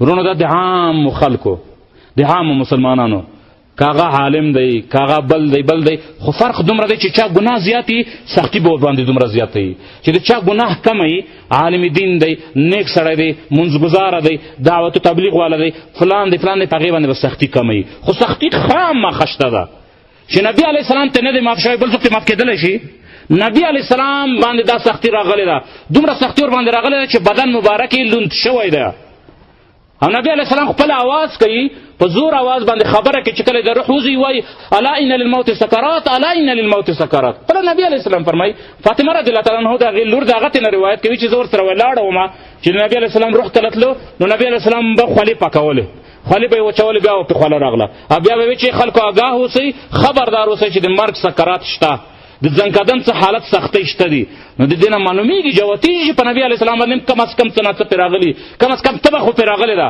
نو چې په نبي علیه السلام باندې تب راځي او زه یو نیک سړی یم یا عالم وم یا طالب العلم وم یا یو بل نیکوکار سړی په ما باندې نه راځي خامخا ورونو پار چا باندې راځي او بیا زموږ ستاسو په شان د ګناهګار خلک په دې د فتنو په زمانه کې څومره ګناهونه موږ تاسو مرتکب کیږو څومره ګناهونه موږ تاسو کوو والله اعلم چې زموږ به څه حالت وي الله رب العزت په ټول مسلمانانو باندې رحم وکړي ورونو په دغه مقام باندې هم د ځنکدن په وخت کې مجاهد الله رب العزت هغه مقام ورکړی چې هېڅ چاته یې نه دی ورکړی مجاهد چې کله مړ کېږي که په بم باندې ټوټه ټوټه کېږي که د توپې په ګوله باندې لګېږي او که 40 مرمۍ په دې سینه باندې په دې سر باندې خوري چې هر څومره او که حلالېږي ذبحه کېږي او که څوک یې په ژوند باندې ټوټه ټوټه کوي په دې ټولو حالتونو کې نبي علیه السلام فرمایي چې لا یجد الشهید من علم القتل الا كمس القرصه مجاهد چې کله مړ کېږي که په تورې که په هر شي باندې د مرګ د ځنکدن سختي ورته صرف هم دومره رسیږي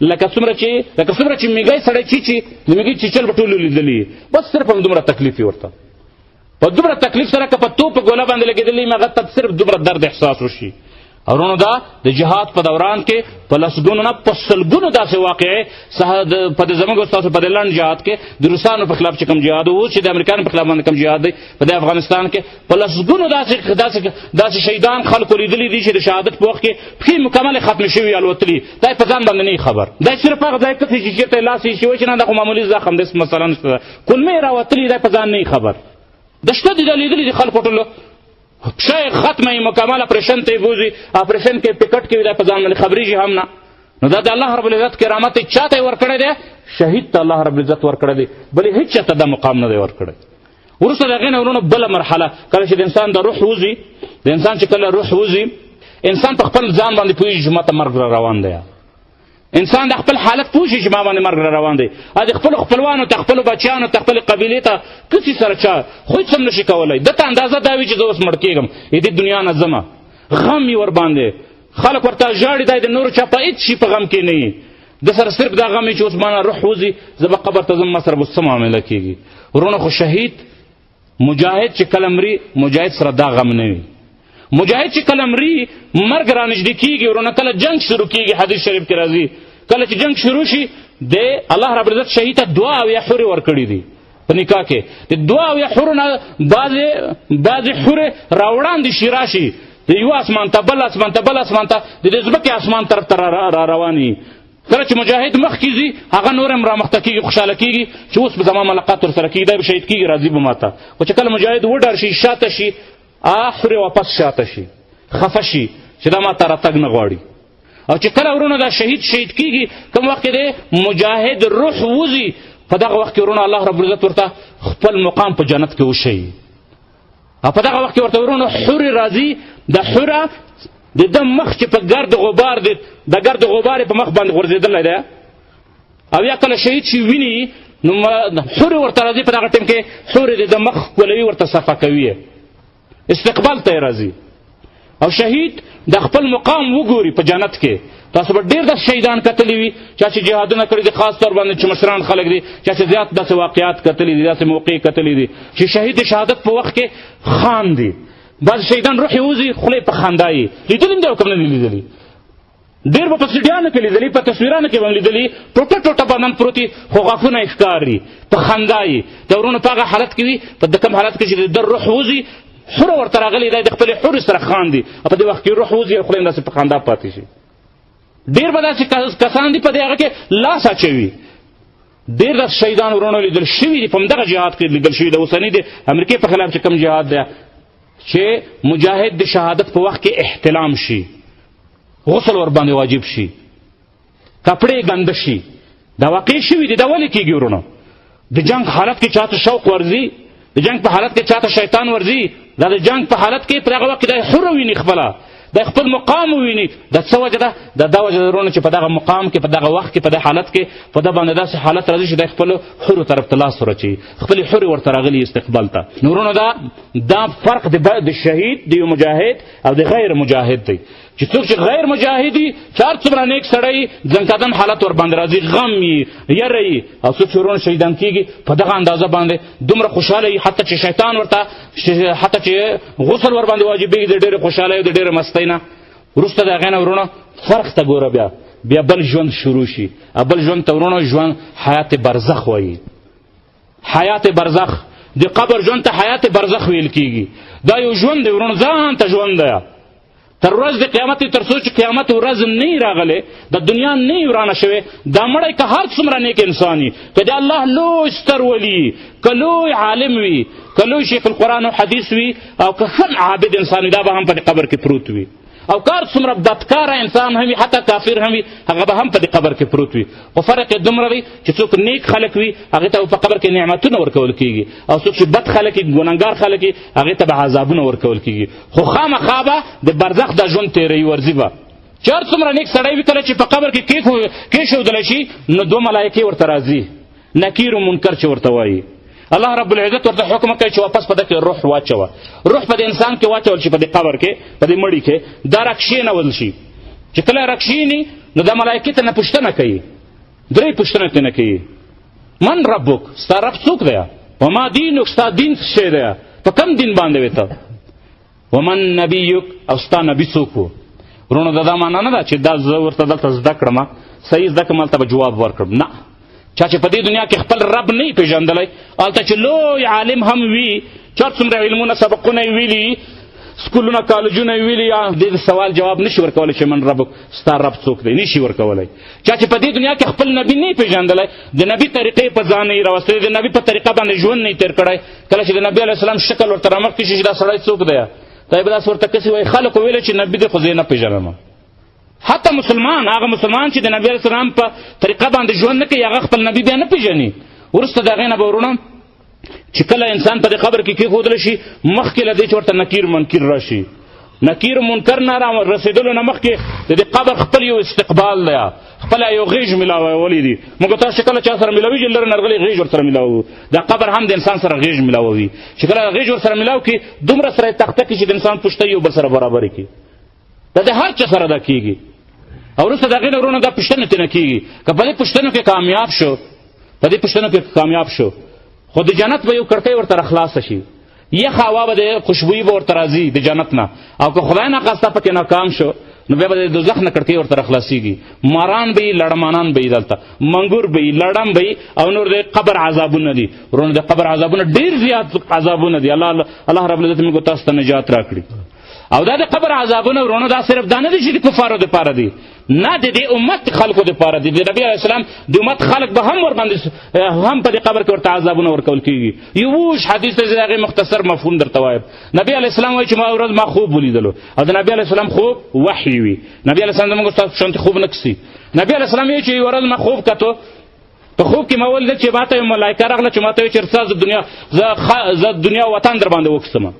وایي چې کله یې روان کړم، په لاره کې قسم چې یو کس ناس دی، او یو بل کس غټې غټې ګولې رخلي، غټې غټې ګولې ډبره تیږه دا رخلي، او د سړي ته بل سړي ته په دې سر باندې ولي، او د سر ټوټه ټوټه شي، ریزه ریزه شي، او د تیږه او د ډبره او د ګوله هغه طرف ته وترېل شي. دا کس لاړ شي په ګوله پسې چې واپس یې واخلي، او د دې سړي سر چې څو واپس کړي، د سړي سر واپس جک جوړ وي، او دا عمل ورسره مسلسل کوي. نو ما پوښتنه وکړه چې دا څوک دي؟ نو ما ته ملایکه وایي چې مخکې راځه، مخکې دا جامه پرېږده، چې مخکې ګورم چې یو بل کس ناست دی، د پاسه په یو کس داسې یو کس ناست دی چې د هغې په لاس کې کونډه ده، کونډه چنګک د اوسپنې کونډه خو پېژنې، د کوم شی چې بندېږي، او تېره خوله یي. نو په دې خوله کې ورته ورونه په دې خولې په دې طرف کې ورته واچوي، دا خوله پې څیرې کړي، رسي دې پورې غوږونو پورې ورته دا څیرې کړي. او د سپېږمۍ په دې طرف کې ورته واچوي ته سره پورې ورته څیري شي، بیا د سړی روا بدل شي د بل طرف ته، تر څو چې د بل طرف تر بدلیږي دا طرف یې واپس جوړ شي، بیا ورسره د دې طرف سره دا عمل کوي، مسلسل ورته دا عذاب ورکوي. نبی علیه السلام وایي چې ما پوښتنه وکړه ملایکې نه چې دا څوک دي؟ ما ته چې راځه راځه وړاندې چې راځي چې یو سیند دی، نهر دی، سرې وینې دي، په دې وینې کې یو سړی دی پکې ډوبېږي، کله چې سر وړاندې کې چې روځي خوله خلاصه کړي یو کس بل د نهر او سیند په غاړه ولاړ دی، دې سره دومره دومره ګولې دي، کاڼې دي، ډبرې دي، دا ورته په دې خوله کې وراچوي، دا واپس ډوب شي، بیا چې خوله راشي چاته کې خوله خلاصه کړي چې ساه واخلي نفس واخلي، بیا ورته په خوله کې واچوي. نبي علیه السلام پوښتنه وکړه چې دا څوک دي؟ نبي علیه السلام ته وایي چې راځه دا پرېږده وړاندې راځه. چې وړاندې راځي ورونه یو بل کس ګوري چې تنور دی، په دې تنور کې عظیم شان اور دی، په دې اور کې بربنډې ښځې بربند نارینه دي او بد بوین ته نه راوځي. نبی علیه السلام پوښتنه وکړه چې دا څوک دي؟ حدیث اوږده دی ورونو زه پر اکتفا کوو. وروسته د هغې نه نبي علیه السلام ته وښودل شول چې ورونو چې نبي علیه السلام دا ستا د امت خلک دي. دا څوک دي؟ ستا د امت خلک دي. دا ورونو دا د کفارو په باره کې نه دی، ستا د امت ګناهګاران دي. ښه ګناه یې څه ده؟ ایو نبی علیه السلام وایي چې دا یو کس چې په دومره دومره ډبرو باندې په دې سر باندې ویشتل کېدلو، دا یو داسې کس و، مختلف روایتونه راغلي دي، بعضو کې یو ګناه ښودل شوی په بعضو کې بله، خو یو ګناه پکې دا ښودل شوی چې دا داسې یو کس و چې سبایي به یې یوه خبره واورېدله، د دې تحقیق به یې نه کوله چې دا خبره رښتیا ده او که دروغ ده، خو دا خبره به یې په مخه به یې په وطن کې خوروله سره. نن ورونه زموږ ستاسو دا چار دی او که نه دی؟ څومره مسلمانان دي یوه معمولي غوندې خبرې اورېدلې وي، ډیوار ریډیو چې د کفارو ریډیو ده، ټول عمر د مسلمانانو خلاف خبرې کوي، یا یوه خبره چېرته اورېدلې وي په دروغو باندې د جهاد خلاف، د مجاهد خلاف، د مسلمان خلاف، یوه بله خبره، یا په کلي کور کې یوه خبره شوې وي د بې پردګۍ څخه به د انسان نه ډېر ګناهونه کېږي، دا خبره ورونه په ټول وطن کې نشر شوې وي. نورونه دا ګناهونه خو موږ روزانه کوو. او بل کس ورونه د چا چې خوله څیرل کېده، چا چې سپېږمۍ ده او پزه چې څیرل کېده، د هغې باره کې چې پوښتنه وکړه چې دا کس څوک دی؟ هغې کې یو روایت کې دا راځي چې دغه کس دی چې د ماسخوتن لمانځه نه به ویده کېدلو، ماسخوتن لمونځ نه بغیر به ویده کېدلو، ماسخوتن لمونځ به یې نه کولو. په یو روایت کې راځي چې دغه دی چغلي خور دی، چا چې دې ته ورځه ده ته یوه خبر کوه، هغې ته ورځه هغې ته بله خبر کوه چې خپلو کې سره اختلاف وشي. دا خو نن زموږ وطن کې ټول خلک هم دغه کښتې دي، دا جمع دي، دا ګناهونه دا عذاب ورته ورونه دې خلکو ته تیار دی. الله رب العزت زموږ ټول مسلمانانو ته نجات ورکړي او هدایت الله رب العزت ټولو ته وکړي. ورونه هغه کم کس چې وایي چې په د وینو په نهر او په سیند کې دننه لاهو هغه سودخور و، چا چې سود خوړلو، په سود باندې به یې ګټې کولې. نن زموږ په لکونو مسلمانان په سود باندې کاروبار کوي او که نه کوي، ټول کاروبارونه نن موږ تاسو د سود شوي دي.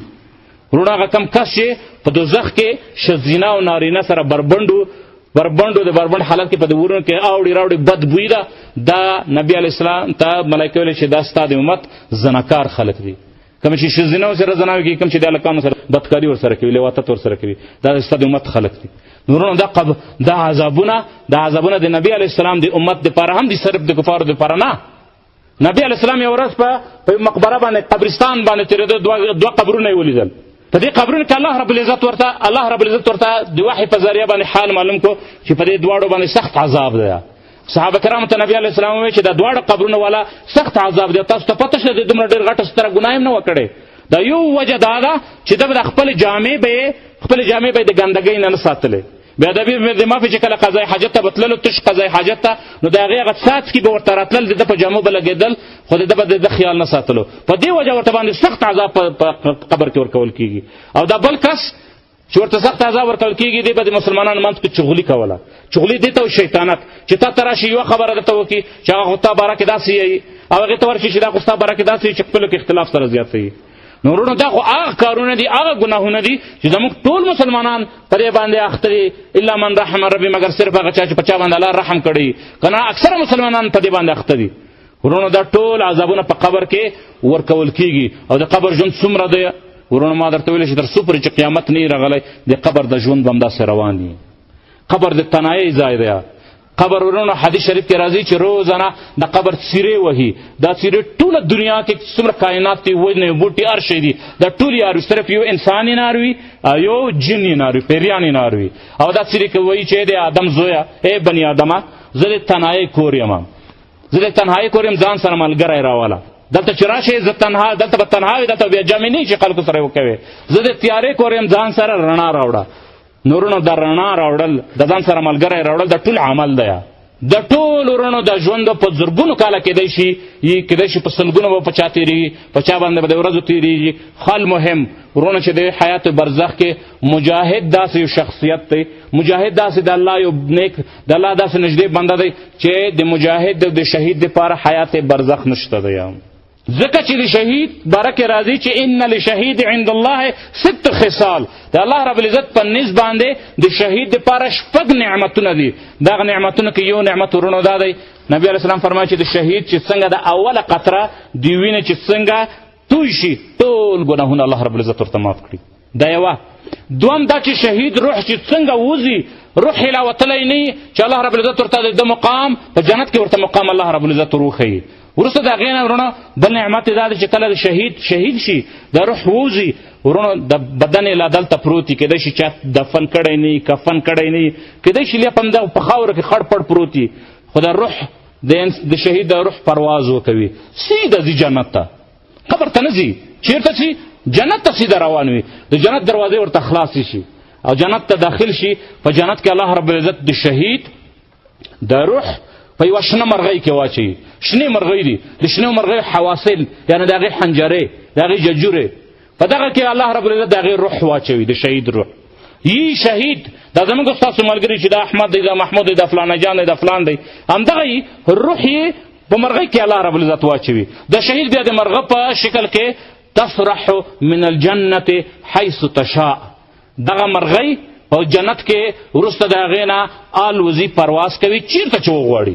د جنت دغې بدن لا تر اوسه پورې دلته په ځمکه باندې پروت دی، کیدای شي لا چا شخ کړی هم وي هم نه وي، خو د ده روح د مرغۍ په شکل کې د یو مرغه په صورت شنه مرغه په صورت باندې ورونه په جنت کې پروازونه کوي چېرته چې وغواړي. مخکې له دې چې قیامت راشي د جنت رزقونه خوري او چې کله ښه وګرځي د هغې نه وروسته واپس راځي. عرش دی، د الله رب العزت عرش دی، د دې عرش لاندې ورونه قنادیل دي. قنادیل هغه ستر لیټونه کوم لیدلي وي چې راځوړن دي، د پورې وطنونو کې که چا لیدلي وي غټ یا د کیزو وطنونو کې ستر لیټونه وي، غټ لیټونه وي، داسې راځوړن دي.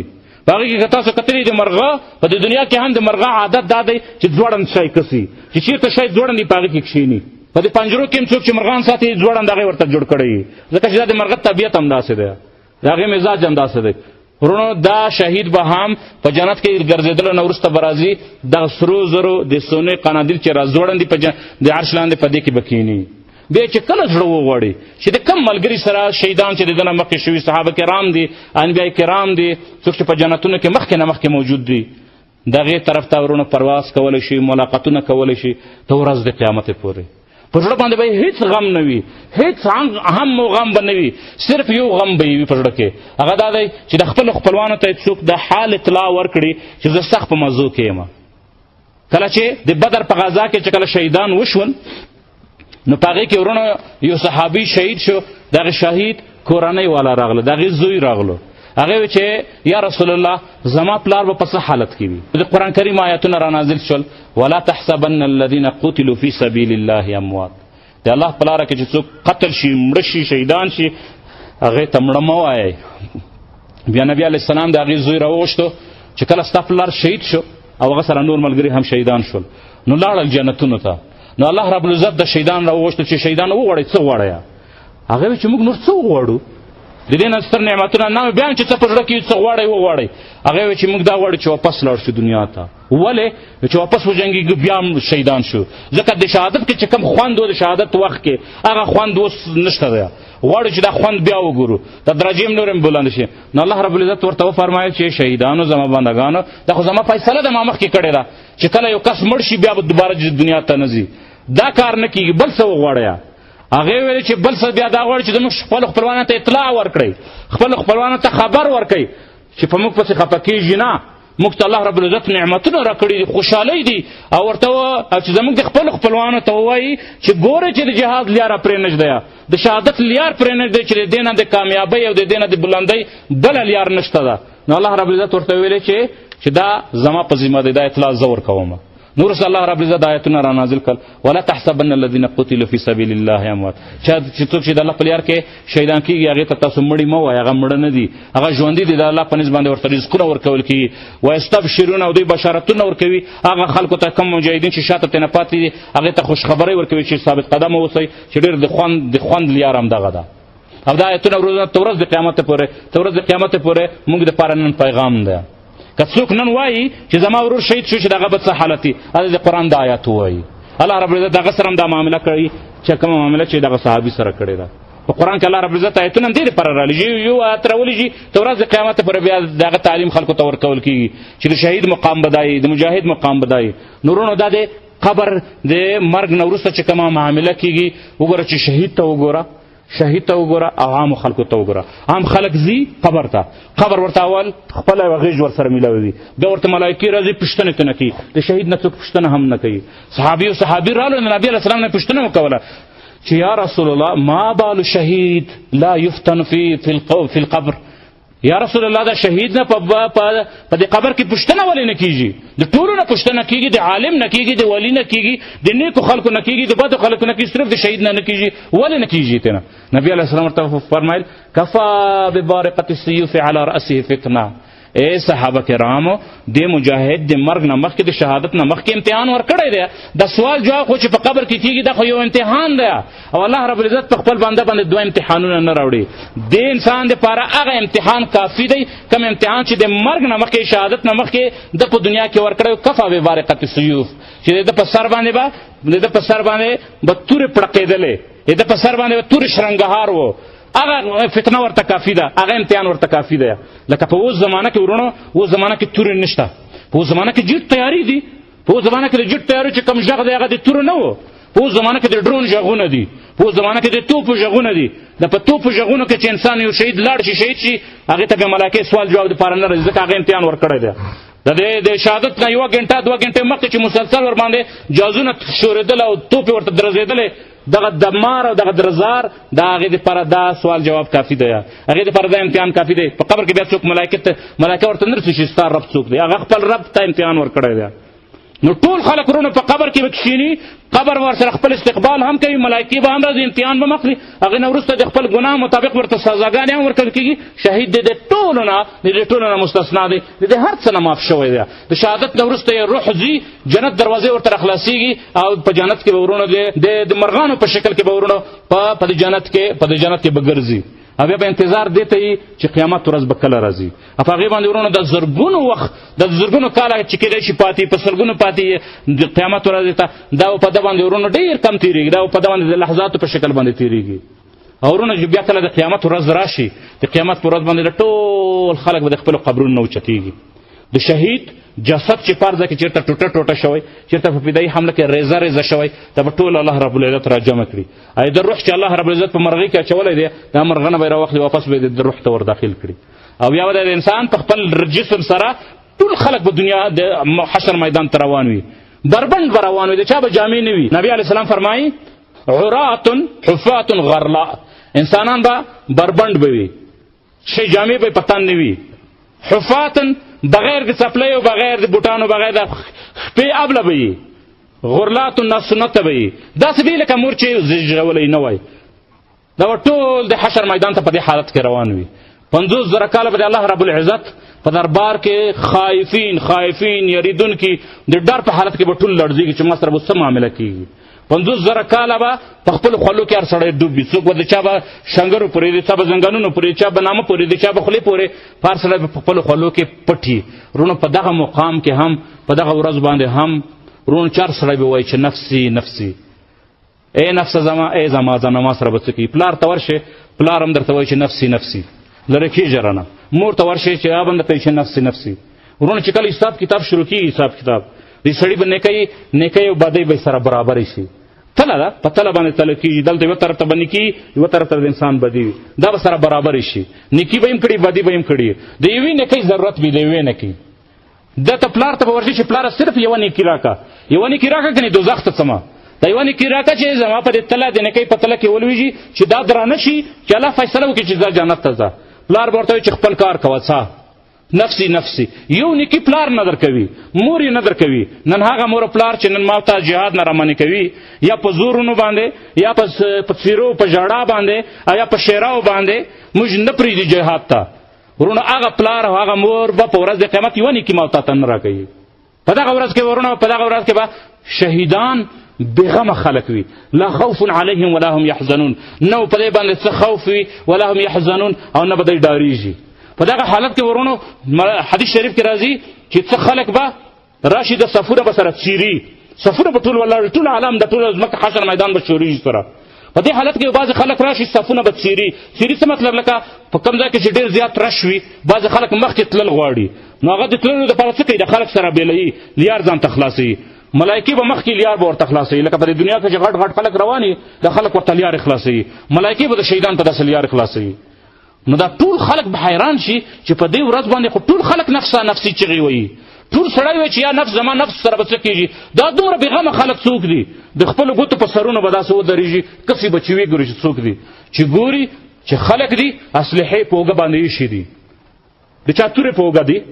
په اوس زمانه کې ورونه تورې نشته، په اوس زمانه کې زړکۍ دي، راکټې دي، کلاشنې دي، دا به یې په اوږه باندې او ټول وطن باندې به یې وینې روانې. ځکه په دې دنیا کې چې شهید مجاهد چې کله شهید کېږي، یا به په سر لګېدلی، یا په سینه لګېدلی، یا په بم باندې ټوټه ټوټه، نو دا وینې به ترېنه څاڅي، بهیږي، او د عرش طرف ته به روانې، ملایکې به ورته الله را خلاصوي. نو خلک به پوښتنه وکړي چې دا دومره بېغمه خلک څوک دي؟ ملایکې به ورته وایي چې دا د الله په لاره کې قتل شوي مجاهدین دي، چا چې په دنیا کې شهادتونه ورکړي دي. چېرته روان دي بېغمه؟ دا وایي د الله رب العزت عرش لاندې سوری دی، سوړ یخ سوری دی، هغه سوري لاندې ځي، هلته کښېني چې د حشر په میدان کې د الله رب العزت عدل او انصاف وګوري چې خلکو سره څنګه حساب کتاب کوي. نو ورونه په هغه ورځ باندې په هغه مقام باندې په هغه مقام کې هم د شهید برابر څوک نشي کېدلی. شهید د ټولو نه پورته وي. اول انبیا وي، انبیا کرام، د انبیا کرام نه وروسته بیا شهیدان دي، وروسته سمدلاسه ورپسې چې کوم مقام دی هغه بیا د شهیدانو مقام دی چې د هرې زمانې شهیدان وي. وروسته د هغې نه به ورونو کله چې حساب کتاب وشي، څوک جنت ته څوک دوزخ ته. ورونو شهیدان الله رب العزت ټول جنت ته بوځي. الله رب العزت ورته ګناهونه مخکې نه معاف کړي دي. کله چې یو وینه اولنۍ قطره توی شوې ده، د هغې سره ټول ګناهونه معاف شوي دي. د هغې جنت ته چې ورونو بیا کله داخلېږي، په جنت کې ورونو یوه درجه نه ده، په جنت کې 100 درجې دي. نبی علیه السلام فرمایي ان فی الجنة ل100 درجه اعدها الله للمجاهدین فی سبیله. الله رب العزت په جنت کې 100 درجې جوړ کړي دي، بین کل درجتین کما بین السماء والارض، د هر 2 درجو ترمنځ لکه د ځمکې د اسمان فاصله ده. الله 100 درجې جوړ کړي دي، د هر 2 درجو ترمنځ څومره فاصله ده؟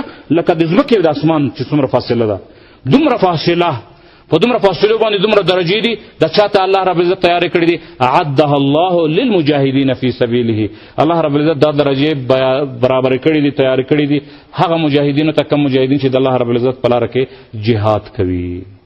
په ورځ د قیامت باندې ورونو یو مجاهد په 10مه درجه کې، څوک په 20مه، په 30مه کې، څوک په 30مه درجه کې.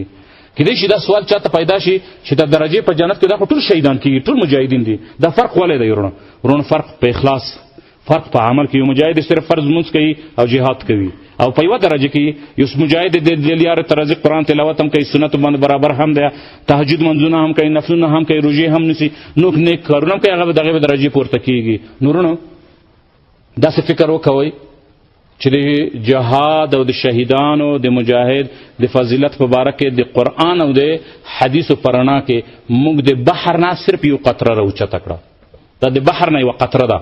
که نه نو په ورځو د شهیدانو او د مجاهدینو د جهاد په فضایلو کې چې که کښېنو خبرې وکړو ورونو، دا یو کتاب وکسئ، دا د 1000 نه زیاتې صفحې کتاب دی.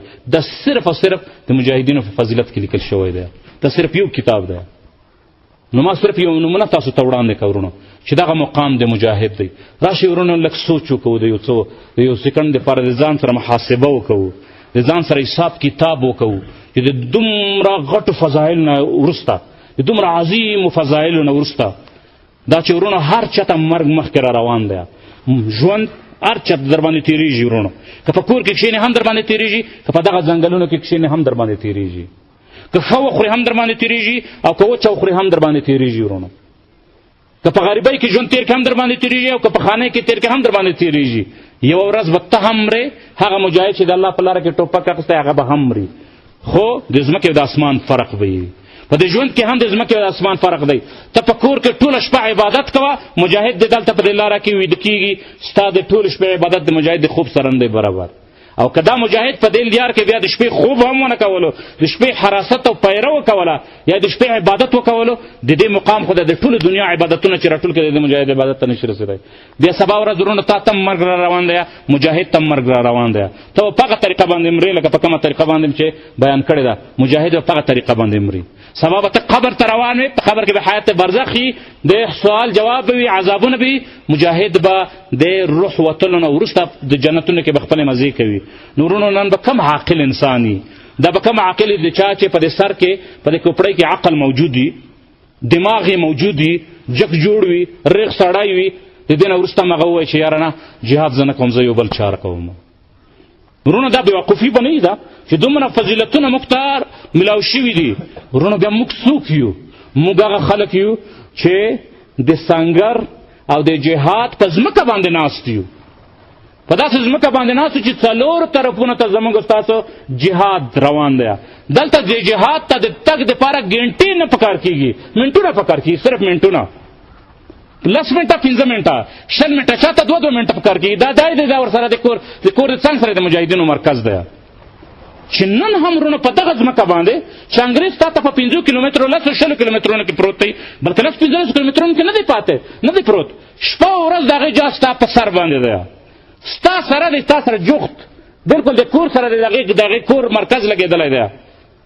ټوپک تا سره شته، ازادي تا سره شته، غرونه تا سره شته، ځواني تا سره شته، قوت تا سره شته، هر څه در سره شته، هېڅ مجبوري نه لرې، هېڅ مجبوري. نن هم ورونه ته په خپل کټ کې مړ کېږې د ښځې په شانتې، نن هم ته ورونه د دښمن په ګولۍ باندې نه مرې. والله افسوس دی ورونه، افسوس. که ژاړئ که ژاړو راځئ په خپل حالت باندې وژاړو، په خپل حالت باندې نادم شو چې څومره بدبخته خلک یو موږ چې د مجاهدینو مرکزونه زموږ ستاسو په کلي کې دننه دي او موږ د جهاد نه محرومه یو، موږ د جهاد په لاره کې نه راوځو، موږ تر اوسه پورې یو ډز نه دی کړی. زموږ ستاسو په وطنونو کې انګریزان آزاد ګرځي، په هوا کې په آزاد ګرځي، په ځمکه کې په آزاد ګرځي. ورونو مثالونو ته ضرورت نشته، صرف دغه غر دی، دا د دې غره دې طرف ته ته ناست یې، هغه ته که د اوس در باندې راغله بیا به دلته ته نه وې. نن ورونو د دومره فضیلتونو نه علاوه ورونو دغه فضیلتونه چې نن ما تاسو ته یو قطره پیش کړه، دغه فضیلتونه نن د مسلمانانو د امت اسلامي لرې لرې خلک، څوک چې په امریکا کې ناست دي مسلمانان، څوک چې په خلیج کې، په دوبۍ او په قطر او په سعودي، په لرې لرې وطنونو کې، په ډېر ښکته وطنونو کې، د پاکستان طرف ته پنجاب او سند لرې لرې وطنونو ډېر داسې خلک ورونو د فضایل وایي، سترګو نه یې اوښکې تویېږي، تمنا کوي چې یا رب داسې ځای ته به زه کله ورسېږم، یا رب ما داسې ځای ته ورسوه. ورونو ویزې خلک اخلي، د 4-5 ملکونو هغه جرمني نه را روان وي، د ترکیې نه را روان وي، د ترکمنستان نه را روان وي. تاسو په خپلو سترګو ګورئ، په خپلو سترګو د خلک ګورئ، د خلک ولې راځي دلته؟ ورونو داسې فضیلتونه خلک لیدلي دي، په د جهاد کې خلک عزت لیدلی دی، خلکو ته پته ده سبا زه مرمه، سبا به قبر ته ځمه، عذابونه دي هلته. د دې نه د نجات یوه لاره دا ده چې د جهاد په لاره کې څومره مختصره لاره ده، څومره د خوند او د مزې لاره ده. ورونه خلک د هغه ځای نه په لکونو پیسې خرچ کوي، خپل جایداد خرچ کړي مکمل، تر څو پورې یوه ویزه پرې واخلي، یو پاسپورټ پرې واخلي او یو لیار ځان ته 3 میاشتې. ورونو داسې مجاهدین هم دي چې د افغانستان جهاد ته 3 میاشتې 4 میاشتې پر روان دي، چېرته په پښو شي بیا قید شي. تاسو باور وکړئ چې داسې خلک هم شته 4 کاله وروسته جهاد ته را رسېدلي دي، رسې په یو وطن کې ونیسي، بیا یو کال یو نیم کال بیا په قید کې وي، بیا چې کله راوځي بیا کوششونه لیارې ځان ته کسي، بیا یې ونیسي. 3-4 کاله وروسته چېرته جهاد ته راوتلي، جهاد ځمکې ته را رسېدلي. نن ورونه زما او ستا خوشبختي ده چې جهاد نن زما او ستا په ځمکه باندې دی. خلک تمنا کوي چې دلته راشي، په لکونو روپۍ خرچوي، ته په لکونو روپۍ هم مه خرچ کوه، 10 روپۍ هم مه خرچ کوه، صرف دومره وکړه چې ټوپک په اوږه باندې راواخله، روډ ته راووځه. ورونه په 10 منټه کې د مجاهدینو یو ګاډی در باندې تېرېږي. په کلي کې د دننه د مجاهدینو مرکز موجود دی، امیر موجود دی، مأمور موجود دی، جنډه موجوده ده، سنګرونه موجود دي، ټوپک موجود دی. نن هم سړی په کور کې ناست وي، د خپلو ښځینهو سره ناست وي، په خپله دوکاندارۍ کې ناست وي، په خپله مزدوره کې ناست وي، خپلې ویزې اخلي بهر ملکونو ته ځي. ورونه د دې نه غټه بدبختي والله کوي، غټه بدبختي ده. نن د الله رب العزت نه توبه وباسه چې یا رب نعمتونه دې راکړي دي، زه څنګه بل وطن ته روان یم؟ زه حیران ورونو په دې باندې چې ډېر د دې وطن ډېر داسې خلک وینم چې دلته شهادتونه تقسیمیږي. الله رب العزت د جنت ټکټ درته مفته صرف یو څو سکنډه جنګ وکوه، یو څو سکنډه، او دا ټول درزهاره توپې هر څه په خپلو سترګو باندې ګورې، تماشا یې کوې، ګورې چې مجاهدین ستا د کور مخې ته ډاټسن تېرېږي. دومره نه شي کولی چې ډاټسن ته تم ور وخېږي لاړ شي. صرف یو ګنټه جنګ وکوه د الله په لار کې چې جنت الله درکړي. نورونو بدبختي به یې نن به بدبخت هغه انسان یې چې په دغه وطن کې اوسېږي او د جهاد نه محرومه یي. فلهذا راځئ ورونو د الله رب العزت شکر ادا کړو چې الله رب العزت موږ په داسې وطنونو کې را پیدا کړي چېرته چې د جهاد جنډه لکه ده، چېرته چې د جهاد دپاره خلک د دنیا مسلمانان ورته راځي، د دنیا مسلمانان تمنا لري چې د ځمکې ته ځان را ورسوي. ورونو دا به زموږ ستاسو بدبختي وي چې د دومره فضایلو اورېدل نه وروسته بیا هم په کور کې کینو یا د جهاد نه شاته کینو. په دې باندې اکتفا کوو ورونو. په اخره کې ورونو دلته یو بله خبره همدا کوو چې د جهاد خپل احکام هم شته، د جهاد خپل آداب هم شته. نو دغه آداب د هغه احکام تر څو پورې دغه کم جهاد چې موږ کوو د کم فضایل چې وویلې دغه فضایلو ته پوره الله راکړي. د دې لپاره ورونو د جهاد څه آداب دي، د جهاد څه احکام دي، په هغې باندې به پوره ځان برابروو، بیا به راته د اجر و ثواب میلاویږي. که نه د ستومانۍ نه علاوه بل هېڅ راته نه میلاویږي خدای نخواسته. نو په دې باندې اکتفا کوو. سبحانک اللهم وبحمدک اشهد ان لا اله الا انت استغفرک واتوب الیک.